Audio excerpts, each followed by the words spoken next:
Brought to you by NBC bearing, भारताची पहिली bearing उत्पादक। मुख्यमंत्री फडणवीस आणि एकनाथ शिंदेंची काल 15 ते 20 मिनिट चर्चा। नाराजीच्या चर्चा सुरू असताना अमृता फडणवीस यांच्या कार्यक्रमात शिंदे फडणवीसांच्या दिलखुलास गप्पा।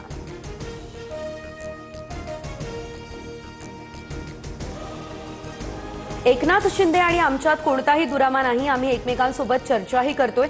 शिंदेंबाबतच्या दुराव्याच्या वृत्तावरती मुख्यमंत्री देवेंद्र फडणवीस यांची ही प्रतिक्रिया। अमित ठाकरे यांच्याकडून नेरूळमध्ये शिवरायांच्या पुतळ्याला अभिवादन। पुतळा अनावरण प्रकरणी दाखल झालेल्या गुन्ह्याची नोटीस अमित ठाकरेंनी स्वीकारली। मुंबई भाजप अध्यक्ष अमित साटम यांना धमकी। स्वतःला काँग्रेस कार्यकर्ता म्हणवणाऱ्या अमानत खान नावाच्या व्यक्तीकडून फेसबुकवरून धमकी।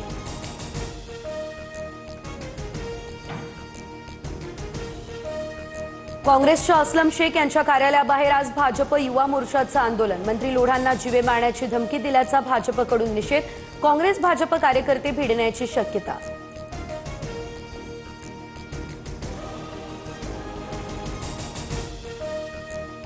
पंकजा मुंडे यांचे पीए अनंत गर्जेंच्या पत्नीनं केली आत्महत्या। आत्महत्येस प्रवृत्त केल्याप्रकरणी पती अनंत गर्जे आणि नणंद शिवाय दीर अजय गर्जे यांच्यावरती गुन्हा दाखल। तपासात कोणताही कसूर नको, पंकजा मुंडेंची प्रेस नोट काढत भूमिका। महाराष्ट्रात डोकं सुन्न करणाऱ्या घटना घडताय। पीए असला तरी कारवाई करा, किमान पंकजा मुंडेंनी हे म्हणावं। गौरी गर्जे यांच्या आत्महत्या प्रकरणावर अंजली दमानिया यांची प्रतिक्रिया। भोरमध्ये अजित पवार यांची सत्ता, पण मुख्यमंत्री फडणवीसच। प्रचार सभेत मंत्री चंद्रकांत पाटलांचं विधान। भाजपने भोरमध्ये मटका किंग उमेदवार दिल्याचा आमदार शंकर मांडेकर यांचा आरोप। ज्या वॉर्डात मतं कमी पडतील त्यांनी ठरवून ठेवावं, आपलं खरं नाही। निगेटिव्ह चर्चा करणाऱ्यांची खैर नाही, मंत्री हसन मुश्रीफ यांचा मतदारांना दम। समरजित घाटगेंकडूनही अपक्ष उमेदवारांना अल्टिमेटम।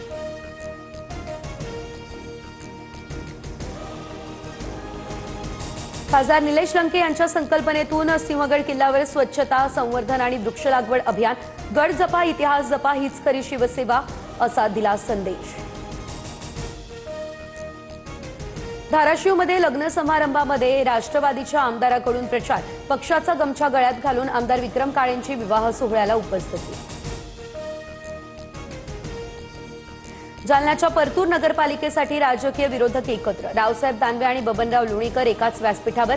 लोणीकरांसोबतचे वाद संपले, दानवेंचा कार्यकर्त्यांना विश्वास। मुंडवा जमीन गैरव्यवहार प्रकरणी शीतल तेजवानीला खारगी समितीची पुन्हा नोटीस। सोमवारी खारगी समितीसमोर हजर राहण्याची ही शक्यता।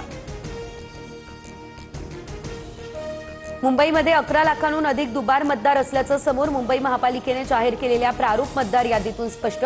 सर्वाधिक दुबार मतदार पश्चिम उपनगरात। डोंबिवलीत शिंदेंच्या सेनेची बॅनरबाजी चर्चेत। आमचं काम बोलतं स्लोगनद्वारे फोडाफोडीच्या राजकारणावर निशाणा। श्रीकांत शिंदे यांचा विकासाकडे कल, अशा आशयाचा मजकूर।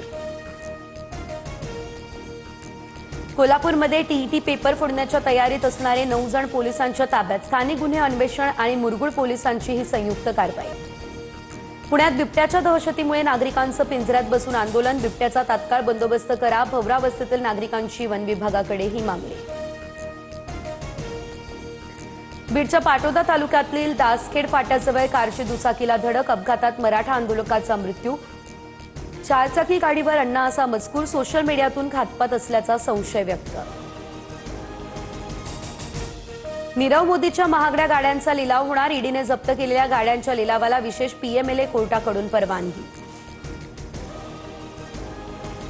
भारताच्या दृष्टीहीन महिला क्रिकेट संघानं जिंकला पहिला T20 विश्वचषक। श्रीलंकेच्या कोलंबोमध्ये झालेल्या अंतिम सामन्यामध्ये 7 विकेट्स राखून नेपाळ संघाला नमवलं। दक्षिण आफ्रिकेच्या खालच्या फळीतील फलंदाजांनी टीम इंडियाला झुंजवलं। दुसऱ्या कसोटीच्या पहिल्या डावात दक्षिण आफ्रिकेच्या 800। Brought to you by NBC bearing, भारताची पहिली बेअरिंग उत्पादक।